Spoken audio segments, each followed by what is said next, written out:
बिस्मिल्लाहिर्रहमानिर्रहीम। हदीस नबवी।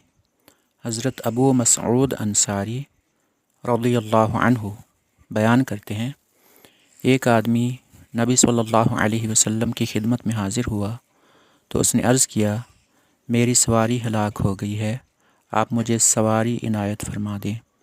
आप सल्लल्लाहु अलैहि वसल्लम ने फरमाया, मेरे पास तो कोई सवारी नहीं।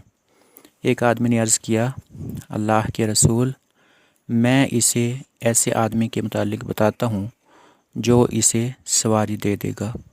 तो रसूलुल्लाह सल्लल्लाहु अलैहि वसल्लम ने फरमाया, खैर व भलाई की तरफ रहनुमाई करने वाले को उस भलाई के सर अंजाम देने वाले के मिसल अजर व सवाब मिलेगा।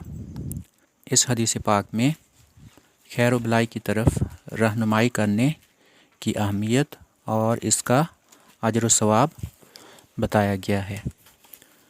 आप सल्लल्लाहु अलैहि वसल्लम के अल्फाज मुबारक हैं, मन दल्ला अला खैरिन फलहु मिस्लु अजरि फ़ाइलिही, यानी जो शख्स किसी खैर व भलाई की तरफ रहनुमाई करे तो उसको भी अजर मिलता है उस शख्स की मिसल कि जिसको उस भलाई के सर अंजाम देने का मौका मिलता है।